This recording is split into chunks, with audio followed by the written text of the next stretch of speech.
एक शंका करती है, कहा है कि प्रभु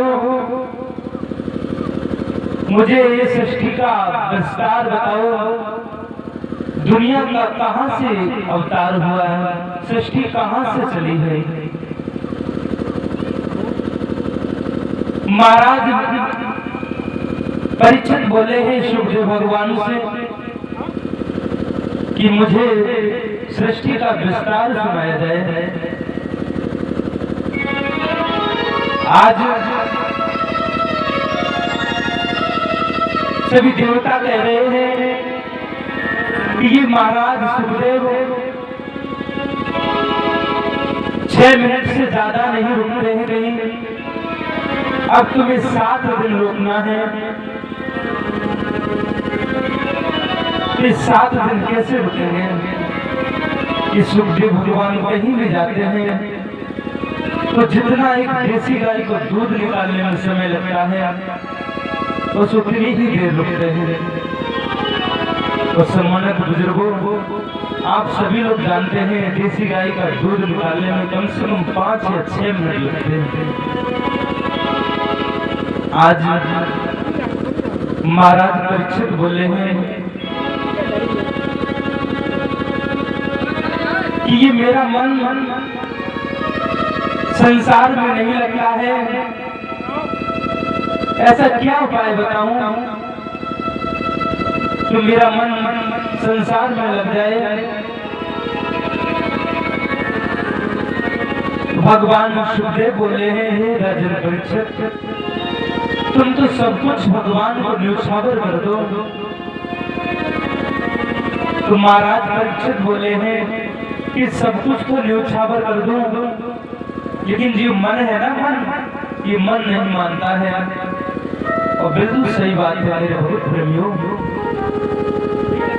कि मन बड़ा चंचल है। तो आज सुखदेव भगवान बोले हैं कि आप ऐसा करिए, अच्छे से अच्छे लोगों के साथ रहिए, ज्यादा से ज्यादा जो अपने से उम्र में बड़े हो ना, उनके पास बैठना सीखो। उनके पास बैठने से अनुभव का ज्ञान मिलता है मेरे चाचाओ। किताबों से तुम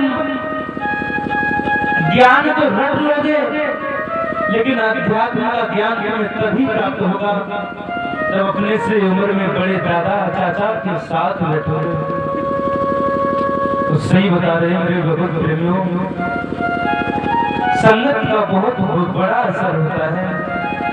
वेद पुराण में भी लिखा है कि संगत ही गुरु उपजे, संगत ही गुरु जाए, बांस फांसी और मीसुरी सब एक ही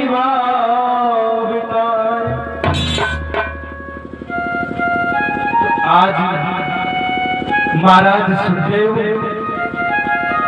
व्यास नंदन परीक्षित, उत्तरानंदन परीक्षित को कथा श्रवण पान करा रहे हैं। बोले जब इस धराधाम पर कुछ नहीं था, चारों तरफ जल ही जल भरा था, तो सबसे पहले एकाक्षी ब्रह्म ओम प्रकट हुआ। जब वो अपने आप को साकार में ढाला तो सबसे पहले विष्णु भगवान की नाभ से कमल, और कमल से ब्रह्मा, और जब ब्रह्मा पैदा हुए तो ब्रह्मा ने सोचा कि अब मैं क्या करूं। तो ब्रह्मा को आकाश से वाणी हुई है, ब्रह्मा को 2 शब्द सुनाई दिए हैं, एक ला एक पा। तो आज ब्रह्मा जी ने सोचा है कि क्यों न तप किया जाए। आज ब्रह्मा जी ने अपने मन से 4 पुत्रों को पैदा किया है, जिनके नाम है सनत, सनंदन, सनातन और सनत कुमार। बोले पिताजी मैं क्या करूं? बोले आप तो जाओ शादी करो, विवाह करो और सृष्टि तो आगे को बढ़ाओ। तो आज चारों मानसी पुत्र बोले हैं, हे पिताजी शादी कब होती है? बोले जब चारों बालक ना तो 25-26 साल के हो जाओगे, वयस्क हो जाते हैं ना, तब विवाह होता है। बोले पिताजी मुझे एक वरदान दे दो। बोले कौन सा वरदान चाहते हो? बोले मेरी उम्र कभी 5 वर्ष से ज्यादा ही न हो। तो चारों मानसी पुत्र जानते हैं तो मेरी उम्र 4-5 साल से ज्यादा होगी नहीं, तो आराम से भजन होगा, आराम से हरि शरणम माला लिए रहते हैं, हर समय मंत्र का जाप होता रहता है। फिर ब्रह्मा जी ने अपने शरीर से 10 बालक पैदा किए हैं, जो नेत्रों से पैदा किया है। इस बालक का नाम है अत्रि मुनि। जो भौं से पैदा किया है, इनका नाम है भृगु। जो अंगों से पैदा किया है, इनका नाम है अंगिरा। जो भुजाओं से पैदा किया है, इनका नाम है कश्यप ऋषि। जो पैर की अंगूठी से पैदा किया है, इनका नाम है महाराज दक्ष।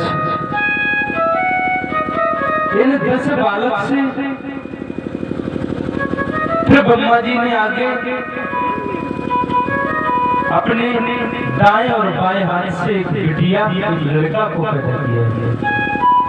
दोनों के नाम क्या है? वेद पुराण में लिखा है कि ब्रह्मा ने दाएं बाएं अंगों से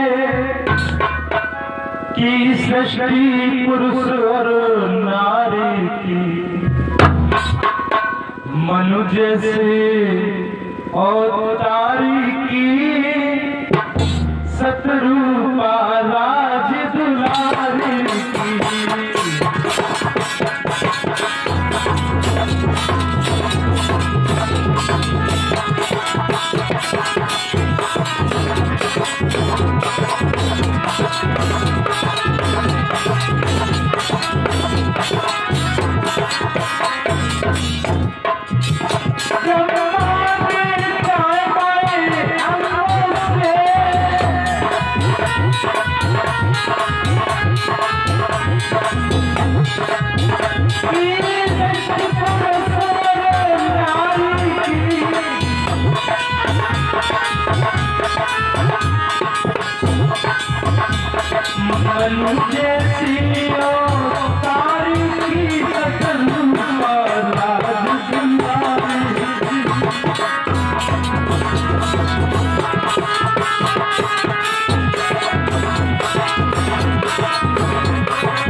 आज ब्रह्मा जी ने अपने हाथों से, दाएं और बाएं हाथों से एक बिटिया पैदा की, एक लड़का पैदा किया।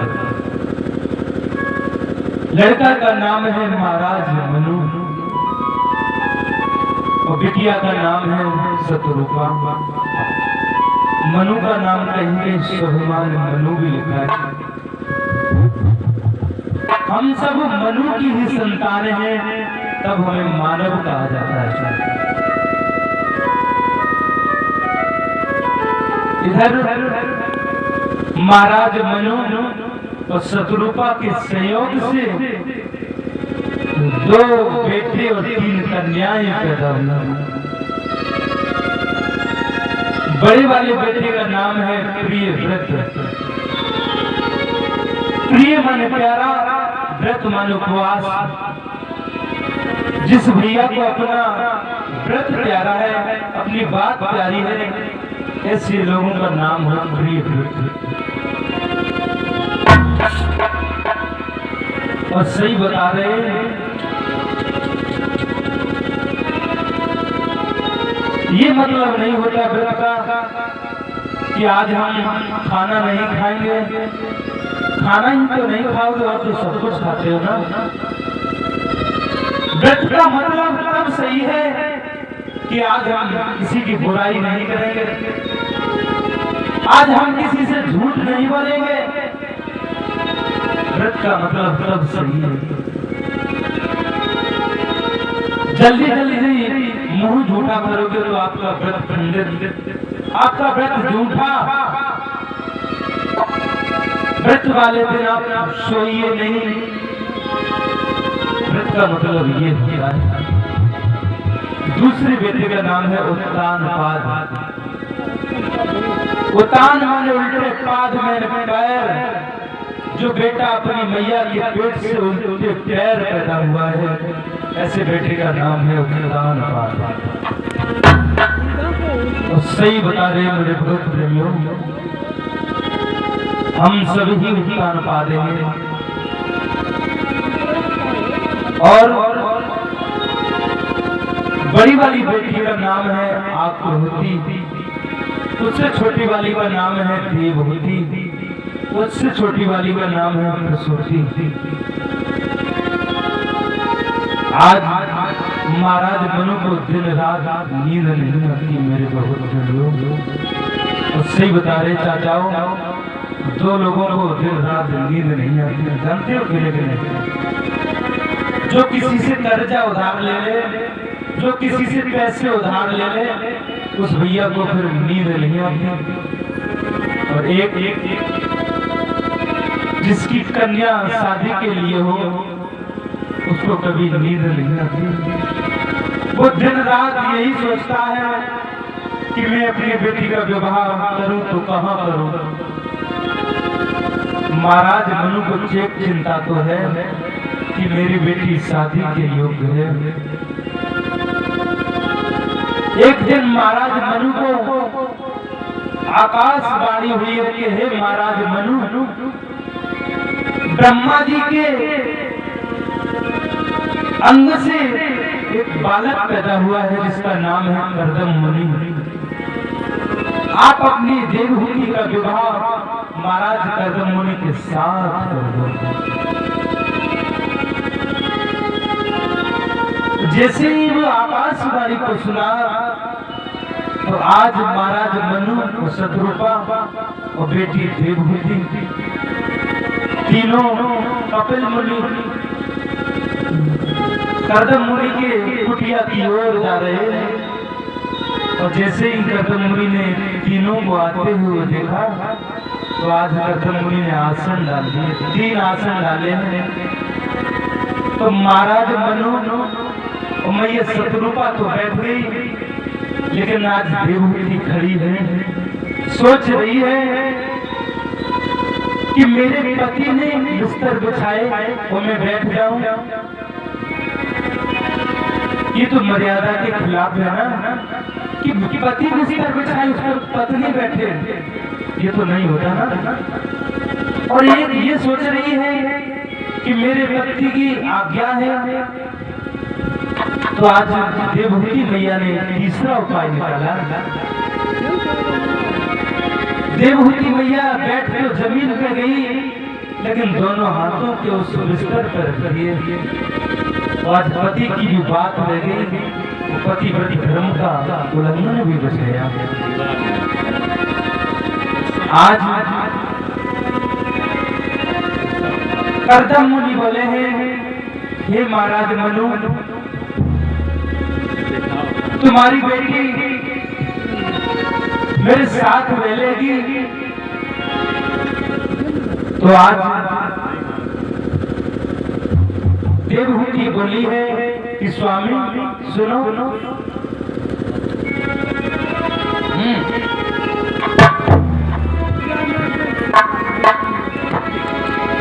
कि मैं हर गम उठा लूंगी,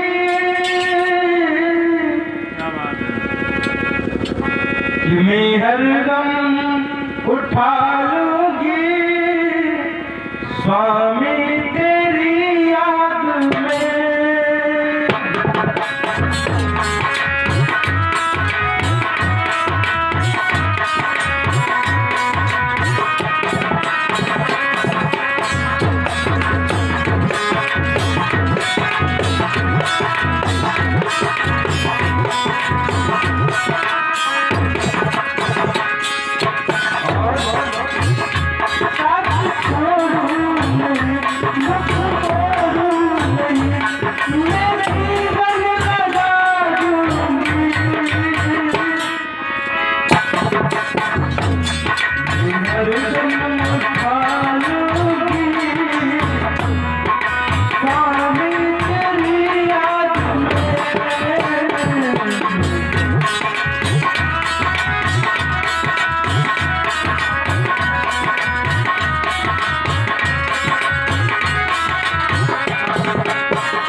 आज जैसे महाराज मनु और शत्रुपा जैसे लौट लौट चले, आज देवहूति मैया करदम मुनि माला घुमा रहे हैं, मंत्र का जाप कर रहे हैं, हरि शरणम हरि शरणम। इधर जैसे देवहूति मैया करदम मुनि के आश्रम की ओर गई तो सोचा कि मेरे पति का महल, मेरे पति की कुटिया स्वर्ग से बढ़ के है, लाओ इसमें झाड़ू लगा दो। आज देवहूति मैया ने देखा एक कोने में दीमक ने छेद बना लिए, एक कोने में नेहुला के बच्चे बैठे हैं, एक कोने में सर्प के 4-5 बच्चे बैठे हैं। तो देवहूति मैया बोली, हे प्राणनाथ, ये मकान तुम्हारा अकेला है क्या इसमें और भी हिस्सेदार है? ये मकान तुम्हारा अकेला है क्या इसमें पार्टनरशिप है कोई? तो आज करदम मुनि बोले हैं कि हे भद्रे, तो 2x2 फुट का आसन है ना, उस पे ही बैठ के भजन हो जाता है, ज्यादा की क्या जरूरत है?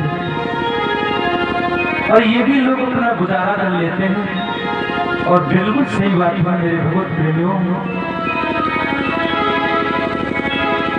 कि गुजर करो तो चाहिए ही क्या,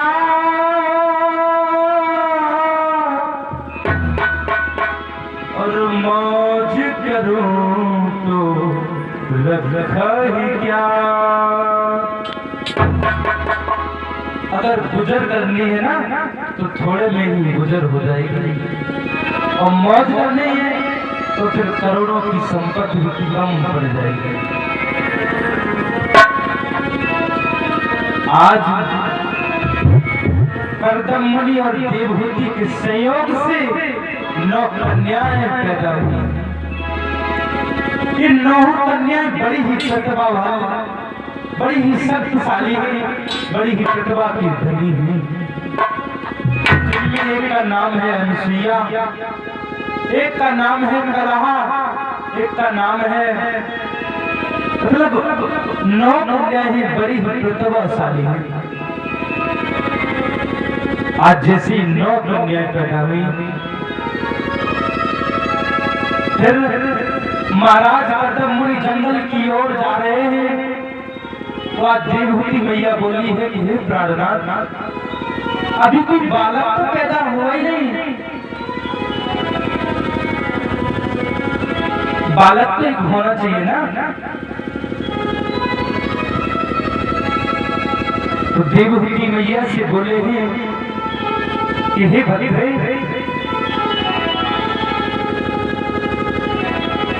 कुछ समय का इंतजार करो। प्रभु ने एक बार आकाशवाणी की थी कि हे करदम मुनि, आपको शादी करो, मैं आपके घर में स्वयं भगवान बन के आऊंगा।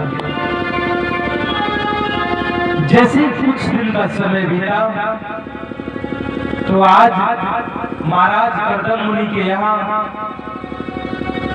कपिल भगवान का अवतार होता है। बोलिए कपिल भगवान की। आइए एक बार कपिल भगवान को बुला लेते हैं, सभी लोग ताली बजा करके बोले कि करो सब प्रेम से बंधन, कपिल भूतल पधारे।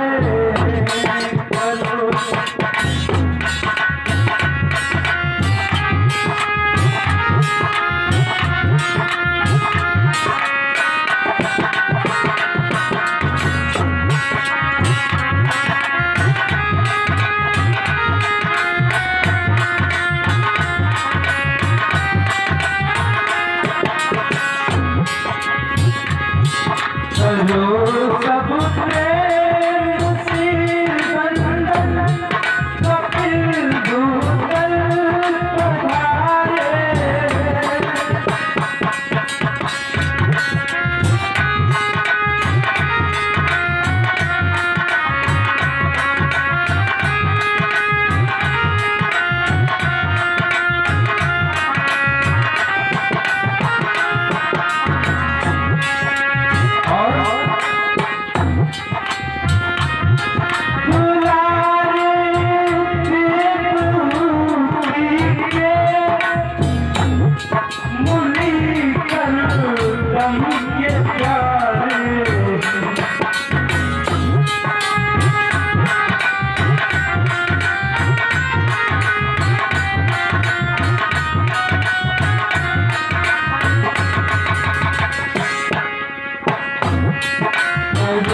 कपिल भगवान की। आज जैसे कपिल भगवान का अवतार हुआ कि कपिल भगवान भी 24 कपिल भगवान का अवतार भी 24 अवतारों में से एक है। 24 अवतारों में एक नाम कपिल भगवान का दिया गया है। मैया तो जानती है कि मेरे घर में साधारण बालक नहीं है, मेरे घर में किसी बच्चे ने जन्म नहीं लिया, इसलिए साक्षात भगवान है। मैया ने एक दिन चौकी बिछाई है, तो चौकी पे मेरे प्रभु कपिल भगवान को बिठाया।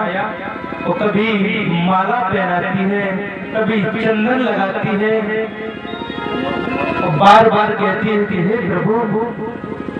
तो कपिल भगवान बोले कि हे माँ,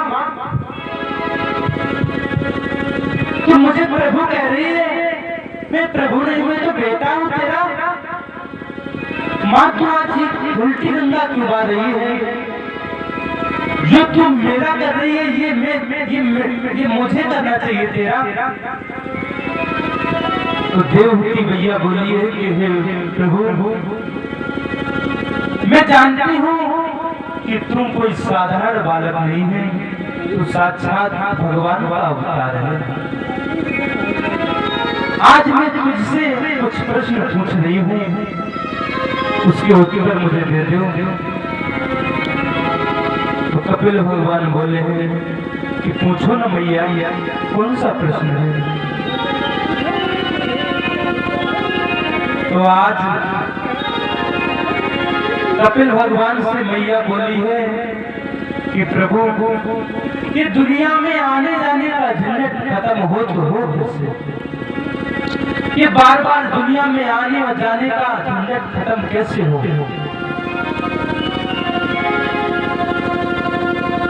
और कैसे भगवान की कथा सुनूं, कैसे भगवान का भजन करूं? अंत में भगवान कपिल ने जीव की जो मैया के गर्भ में स्थिति होती है उसका वर्णन किया है। बोले कि हे माँ, जब ये जीव मैया के गर्भ में आता है, उदर में आता है, तो ये उल्टा लटकता है। मैया अगर तीखा खा ले इसे दर्द होता है, मैया कुछ ज्यादा कड़वा खा ले इसे बहुत कष्ट होता है। तो सही बता देना चाहता हूँ, माँ के उदर में बड़ा कष्ट मिलता है। तब ये जीव भगवान से प्रार्थना करता है कि हे प्रभु, मुझे इस नरक से एक बार बाहर तो निकालो। मैं तुम्हारा इतना भजन करूंगा, इतना भजन करूंगा, तुम्हारे भजन के अलावा और कुछ नहीं करूंगा। और जैसे ही ये बाहर दुनिया में आया, जैसे इसने दुनिया की चकाचौंध देखी, ये माया में घिर जाता है, माया में बन जाता है। वेद पुराणों में भी लिखा है कि भूमि गिरत ढाबर पानी, जिम जीवई माया लपटान। जैसे वर्षा का जल जब तक जमीन पे नहीं गिरता तब तक वो बहुत स्वच्छ होता है, बहुत निर्मल होता है। और जैसे ही वो बूंद जमीन पे गिरी तो उसमें कीचड़ लग गया, मिट्टी लग गई, वो बूंद पवित्र हो गई। वही हाल हमारा तुम्हारा है। जब तक ये जीव मैया के गर्भ में रहता है तब तक ये बहुत भगवान से प्रार्थना करता है दिन रात कि हे प्रभु, मुझे इस नरक से बाहर निकालो। मैं तुम्हारा इतना भजन करूंगा, इतना ध्यान करूंगा कि तुम्हारे भजन के अलावा कुछ नहीं करूंगा। एक भजन लिखा है कबीरदास लिखते हैं, सभी भक्त ताली बजा के बोलेंगे,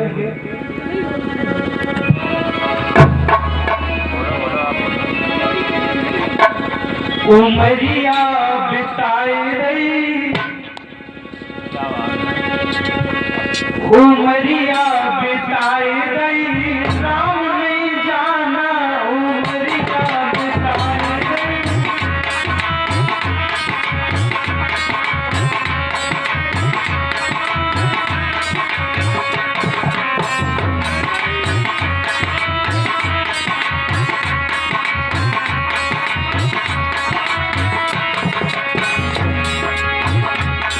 उमरिया बिताए रही, राम नहीं जाना, उमरिया बिताए रही।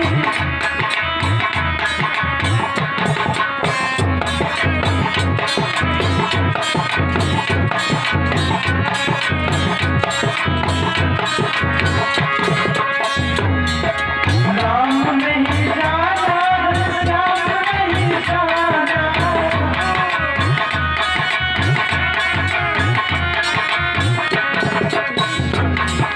राम नहीं जाना, राम नहीं जाना।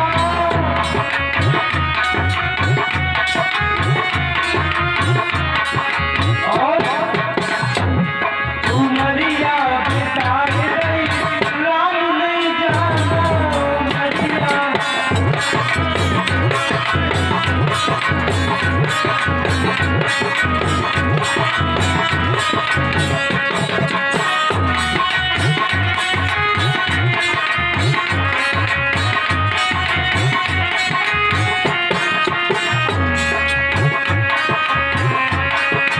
जय हो।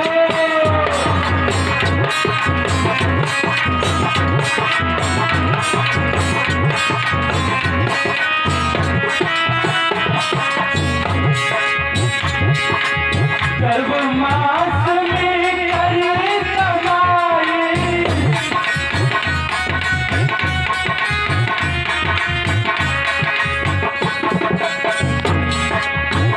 जब ये जीव मैया के गर्भ में होता है तो प्रभु से प्रार्थना करता है कि प्रभु गर्भ मास में करे कमाए,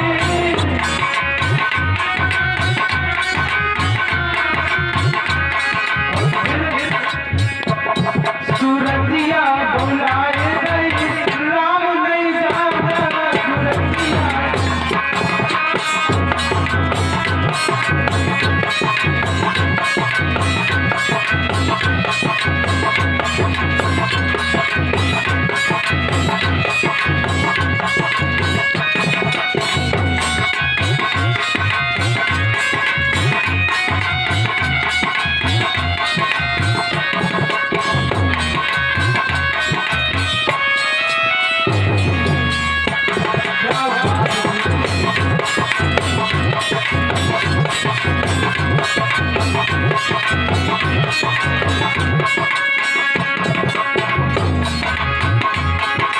बचपन गयो